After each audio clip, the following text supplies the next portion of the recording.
All right. So we have just finished our Q sync on Aether. Right, it was pretty fun.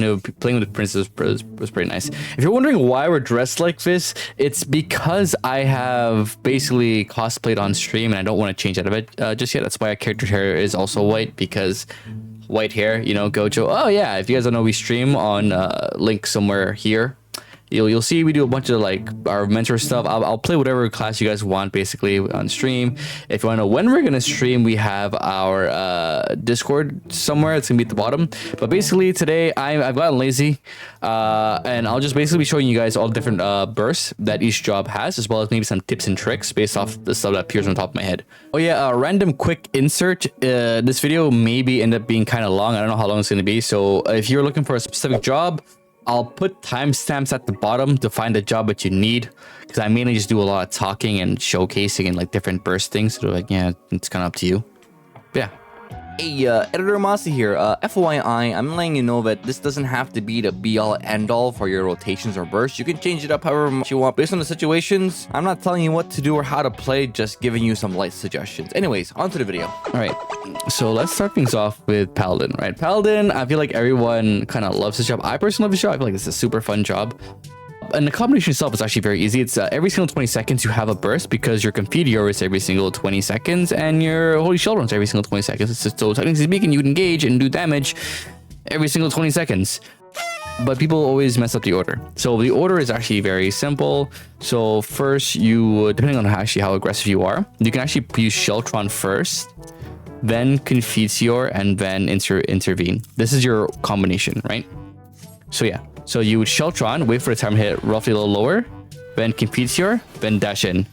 And then it would explode, dealing the burst damage. So it's almost like instant damage, something like that. If you want to really, really min-max it, like specifically, you would do something like this, where you would basically first pop shield, wait until 2 seconds, dash, and then it would roughly be around the same window. The closer you are, the more damage you'll have as a burst. However, it's very risky. Now, one thing to keep in mind is Holy Sheltron, because it does damage, it does shield damage based on how much shield you... It does shield damage based on how much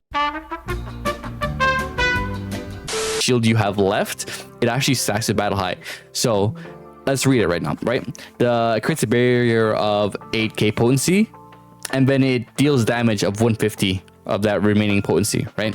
So basically, if you were to really maximize it, you would be doing roughly like what does my mental math tell me right now?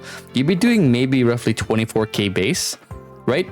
But the Sheltron stacks with battle high, so you can actually do, if you have battle high 5, your Sheltron by itself can do maybe like 24k, plus the additional boost you get from Confidior, which is plus 18k.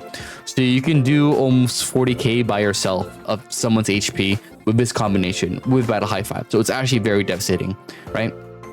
Now, if we combine it with your LB, it's even worse. So combining it with your LB. So let me pull up the LB real quick. All right.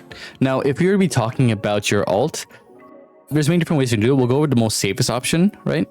So we go PvP profile. So you would, I feel like the safest way would be start off with Confidior, right? Because you want to give them Sacred Claim, which gives you a buff to your attacks. And then you would use Holy Sheltron. So you're not going for instant damage here. You're going for sustained damage, right? So Holy Sheltron. Then you would grab your LB, which is Phalanx. And then after that, you would use your dash in. Dash isn't really fully necessary, but it's just... Still use it, and then like this, right? So if you, so let's say you are going on a dive bomb strat, right? So you would Confidior, then here, then shield, then dash in. That explodes. You deal damage, and that's basically it. Now you don't have to be in close range to finish off your combo. You can be far away, and you can hold it actually. So each tick you can hold it for 15 seconds, right? So here. And then finishes up. As long as they still have Sacred Claim, you'll still do the buff damage. So that's more or less the combo.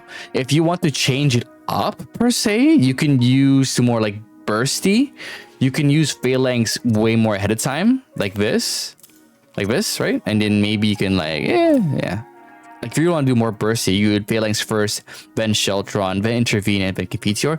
But ideally, you want to use this while you're in your team so that they get buffed, or maybe as a panic button. If you want to use it mainly as a panic button, that's completely fine. You do you. But if for burst, you'd probably optimize it like this. I feel like if I remember correctly, when I was doing the calculations, you can do 60k with this combination outside of Battle High. With Battle High, it might be higher to like maybe 80k for consistent rotation damage, right? Or I think maybe even higher actually, maybe like 90 to 100k, something like that. But it's a lot of damage with Battle High 5. Well, for simplicity, we'll just say with like normal Battle High. All right, I think that's about it.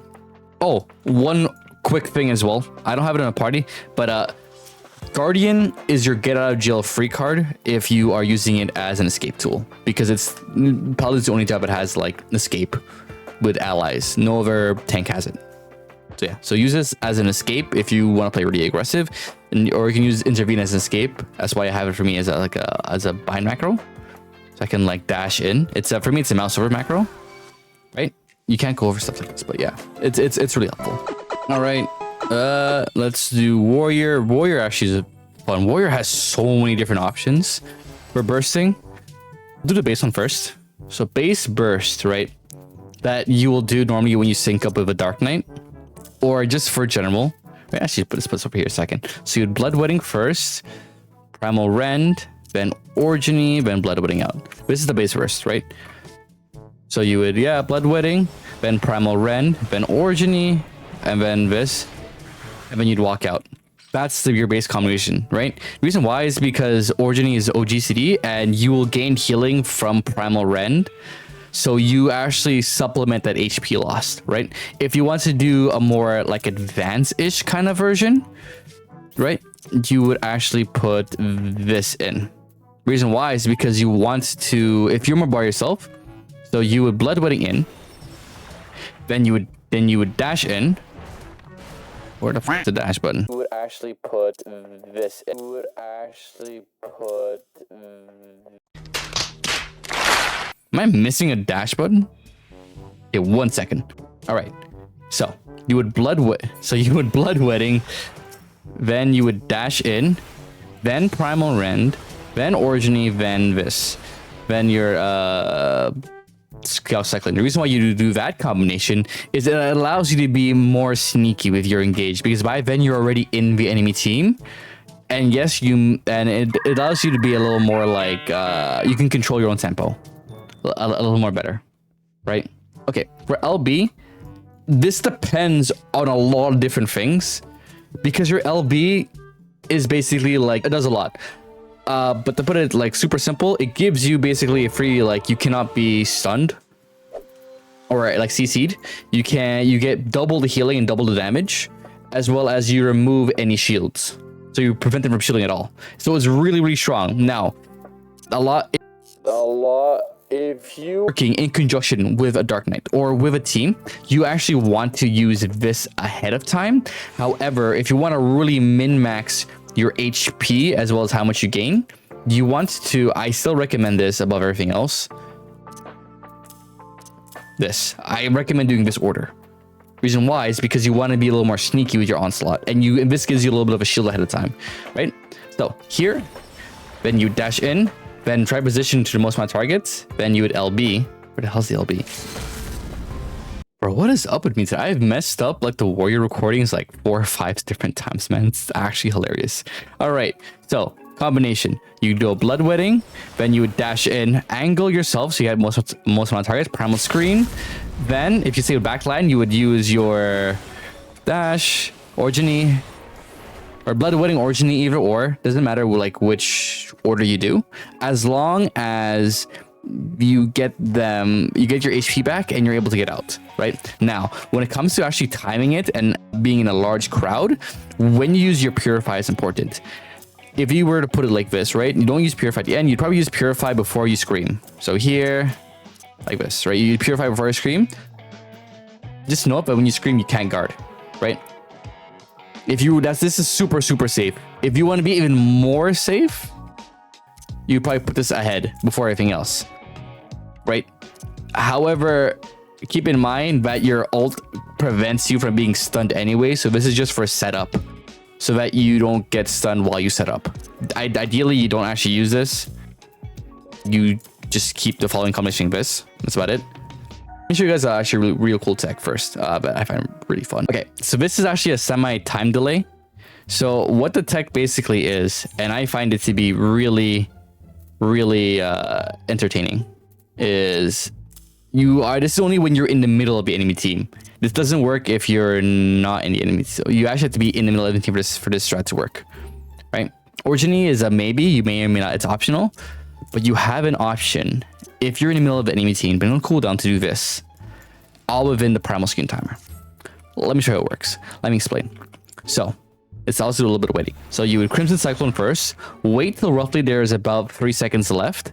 Then you would, or dash in ahead of time, Primal Screen, then Cyclone to catch the scream. Then you would basically, do your normal thing, Originy.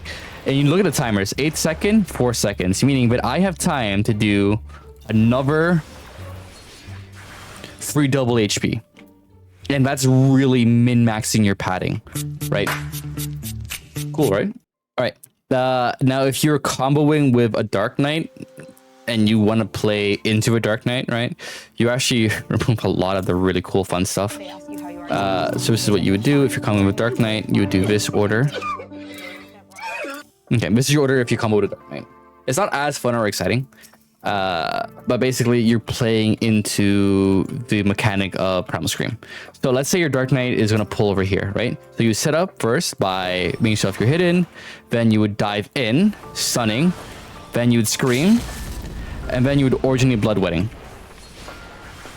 And then you could basically just run around, hit whoever's low with your Chaotic Cyclone, and or not Chaotic Cyclone, your Pel Cleave. That's basically it. And then during exfil or on your way out, you can use your Onslaught. If you want to be really spicy and like maybe shake it up and be more hidden, and you want to save your Primal Red for the burst, then you could do one of the original things I mentioned, which was using your Onslaught ahead time and then using that Scream. But more or less, you want to, when the Dark does the pull, you want to be able to stun them so that while they're stunned, you can Primal Scream. That's basically what it is if you do a Dark combo. I've explained everything with Dark combo because a lot of people like to play Dark, so. Oh, I'll probably say this like right now because I completely forgot to mention the base burst combo we talked about earlier, with basically this or this. Yeah, this. This one by itself does like 26k. If you do this stuff with your ult, it doubles the Primal Rend and the Bloodway, so it brings it to like 42k. And then with your LB combination, the thing I mentioned earlier, you hit like 58k without Battle High and without like, what's it called? Without Battle High and without any other buffs. So yeah, the more you know, the more you know. All right, so before I get everyone upset about, oh Moss, you're doing it wrong, oh Moss, you don't know how to play Dark Knight, I'll keep in mind this is for padding. Whoever you play as a commander, the Dark Knight, that's up to you. I'm just going by what gives the most amount of damage right now. So we're gonna go based off if you get a very successful pull. We're not going based off you get stun. We'll go with stun part afterwards, but we'll go by damage. If you were to really do the base combination, assuming you're able to get it off and don't die immediately, your most optimal base rotation is the following. So you would Blackest Night first, then you would plunge, then you would Salted Earth. After you did that, you would do, where is it? 2 Shadowbringers. And then you would Quietus. Now, for Salted Earth and Salted Darkness, when it comes to binding, you can do this. If you have time to, you do this combination, which is basically this. So you Blackest Night, plunge, Salted Darkness, Shadowbringers, Salted Earth, Salt and Darkness, or Salted Earth, Salted Darkness. Yeah, potato, tomato, no difference, okay? Anyways, right. So you would TBN, then you would, let's say, plunge over here, pull, line up, bind, this, then heal. That is the most optimal. However, I mean, or it could be like this, or it could be like this, whichever, as long as, depending on how safe you are, right? But ideally you go one in the middle, because it gives you like a little more time. If you know you're gonna die immediately as soon as like you go in, or you know that you'll get like CC locked, you can do this option, right? Which is you would guard before you would pull.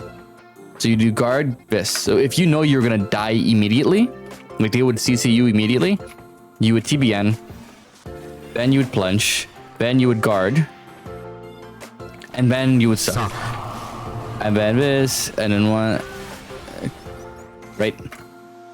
Don't Quietus before you use your Shadowbringers, because it's kind of pointless because you need to recover the HP. So you just like you're using the recovery wrong. This is just for playing safe. I'm being honest. If you want to play really safe, even one Shadowbringers is fine, right? Let's play more safe. But the reason why you put guard first is because we don't want to get polymorphed, right? You can also put Purify mid-rotation. So you can put Purify, let's say, before you do the bind, right? If you want to be the most safest, if you know they're gonna like aggro you really hard, this is the block, what's it called? The polymorphs. This is the block the CC stuns, right? Now, if you really want to think about it, so the previous rotation that we talked about, right? You do like, I think maybe above 50k. I mean, maybe 50k roughly.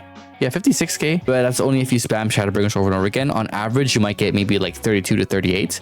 If you combine your LB though, you can do like, I think on average, also 50k, because what gives you the most amount of damage is Shadowbringer spam. If you are playing safe and assuming you only get 2 Shadowbringers off, right? So let's take out Purify, let's go to guard. We're gonna assume that's gonna be just based on how aggressive the team is, right?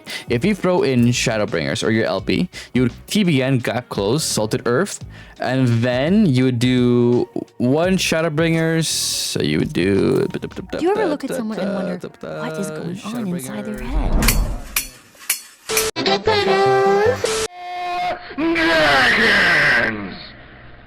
Oh my god, he just ran in. And maybe, I mean, I guess we can do Quietus and Shadowbringers, but if you want to play like really high damage, you do this, and then you'd LB, right? For maximized damage. This is your most max potential for damage. And then assuming this pops, you can get another one. Right? He just took it off again. Right. So let's do rotation out. So we would TBN, so we would hide first, you know, make sure you don't get caught, right? Sneak attack, plunge, leap, Shadowbringers bind, Shadowbringers, Quietus, and then LB. Right? That gives you your max 24k. Keep it in mind also, while you're inside the field, you will get healing. While the enemies are inside the field, they'll take damage over time. Right, now that I explained LB, I want to show you guys a really interesting trick that I feel like a lot of people keep forgetting. And it does like confuse me sometimes. If you know the enemy is super risky, if you know you go in there, you might die, give yourself 0 reason to be in the enemy team afterwards, right? So if you know you go in, you'll get like Purify spammed and everything. There's no reason for you to stay in the team longer than you need to, right? So if let's say the enemy's right here, right? Mark 1, right? This is how generally you tell when you're about to dive in. The enemy's right there. As soon as they look at you, they're gonna kill you. You don't need to be in the enemy team past this point. Realistically speaking, you can walk out and you can still bind them. I don't need to be in there to still bind them and do the damage. Meaning, you can actually do really tricky things where you can dive into a single person ahead of time, do a suck. Yes, your suck will be garbage, but if you're Dark Knight stacking, you can dive behind them so that while the enemy team, for example, is walking this way and they walk into your Assault and Darkness, you can bind them all right here. So that's sort of like doing mind games if you're Dark Knight stacking, right? Because it allows you to be more optimal in usage of how you use multiple binds to actually really lock down an enemy. Right? You don't have to, you can combo it all at once, but it isn't really efficient past a certain point. Right? Show this off real quick too. It's just here. You would do this in another combination. You just dive, right? Spam.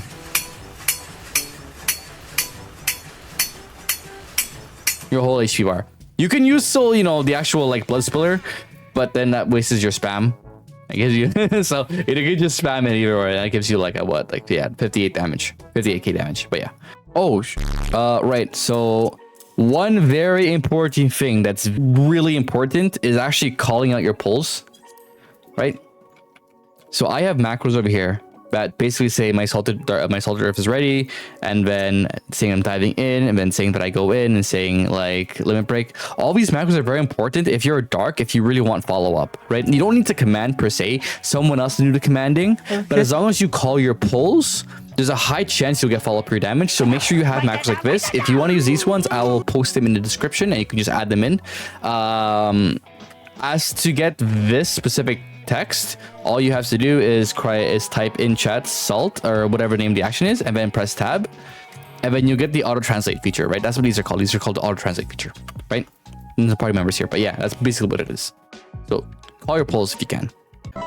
This job, I think, by far is the most easiest for burst to explain out of everything, because there isn't really much to it. You just gotta make sure that you're double down. Okay, but let's go through the entire process, right? So make sure when you are engaging by yourself as the engaged tank that you have tank junction on, right? So put draw junction first. Then we'll put this one up and give you nebula. Why did I say it like that? What? Draw in junction. Oh my god. Okay. And then you would find your dash in, and then you use double down. That's it. This is basically your burst combination every single 20 seconds, right? Here, dive. Right, that's your burst. These two buttons. This, right? Cool thing about dark. You confused, but he got the spirit. You can target yourself to give yourself nebula. You can target teammates to give yourself whatever it is. Ideally, for front lines, you run nebula. The reason why is because you have no other kind of mitigation, right? So you always want to keep tank junction as much as possible. You can use damage junction for kill secure because it does give you what's it called, an OGCD. But ideally for survivability, use tank junction, right? Anyways, so combination is as follows, right? You would give yourself this, then you would nebula, then you would dash in, right? Dashing in buffs your damage, and then you would double down, right? So it does roughly like what does my math give me? Hold on, 14.4k for like AoE. Now, if you want to use your LB and don't double down then LB, other way around, LB then double down. That is the order for your LB. The reason why is because Relentless Rush, if you read the LB description, right? So it gives the target shrapnel, which basically makes them increase damage taken, right? So by the end of the rotation, they have 5 stacks. They get 20% more damage taken. So you really buff your damage. Keep in mind though, if you want to be the most safe as possible, Purify, you'd use Purify before everything else. Right? Because it gives you 5 seconds of purity. If you want to be even the more like I guess safe for the burst, you go like this. You do this combination. So you'd purify so that while you spin, you'll be like unstunnable or not unstunnable. You'd be able to execute it without worry of you being like CC locked, preventing you from executing it early on, because you could be like screwed over early on, right? So anyway, combination is as follows. Where is my purify? I'll use purify in the example as well too, right? Because there isn't really much to it, right? So I would give myself first junction, then shield, then you would dash in, purify, spin, max duration, hopefully, then double down. If you notice, double down did 17.28 damage, which is more than before. Before it was 14.4. So a lot more damage difference. I believe if you do a combination with no battle high, it does like 60k damage, which is a lot, because your final attack terminal trigger does 12k. So 12k, yeah, it's a sizable amount of damage. And while you're spinning, you're also doing AoE damage. Ideally, if you want to be like the safest, don't go for 20. Try to go for maybe 12% damage increase, which is basically just until you have like 3 stacks, or maybe like roughly like 2 seconds of spin, and then double down if you know you're gonna get bursted immediately, right? Because that's still a huge damage increase. 10% for an AoE group is still a lot of damage increase. 20% is ideal, but you may not get that. If you are combining with a dark, right? You actually would want to start spinning a little ahead of time. So two things. You would dive in first. This is why Nebula is very important and Purify is very important, right? So if you're working with the dark, you would do this, right? So you would Nebula yourself, then you would Purify, then dive in, then spin, go for maybe 3 stacks, and then get out, right? You want to stay as long as you can, but 3 is probably ideal because you want to make sure your stun lines up with the Dark Knight pulling people so that you can stop them from guarding. If it's even quicker than that, you could even do one or two stacks, but you want to make sure that you get your stun off in time. You being there ahead of time, just with Purify, just means that the enemy won't be guarding for you. They'll be guarding for the dark pull, so they won't be actually guarding. Meaning you get that advantage and you get the ability to get the stun off. That's more or less how it works, right? No one really targets the gunbreaker because they know they can't really do much, so you might get it for free. Just keep that combo in mind. Okay. Cool. All right. Yeah, that's more or less everything. Why is this like right on my head? What the hell? Hold on 1 second. That's more or less everything for tanks, to be honest. When it comes to using your common actions, which is your guard, your purify, your sprint, all that kind of stuff, I can't really explain that correctly because it depends on the type of enemy you're engaging into, right? If a team is more aggressive, then you have to use your common actions more proactively. And you have to break up your rotation. Sometimes you can't even do your full like damage burst, but it's more just giving you an idea of like what the actual like ideal damage burst situations is. Our damage rotation is in the most ideal situation, right? I hope this really helps for anybody who is new to PvP. If you have more questions, feel free to ping me in the Revival Discord or anywhere. But ideally it's in my personal server because I check that pretty often. And if you see me in your games, yeah, maybe you can have some fun. All right. Also, catch the stream, please. I need money. Okay. All right. For now, take care and happy hunting, fellow wolves. Okay. Bye. And so I cry sometimes when I'm lying in bed.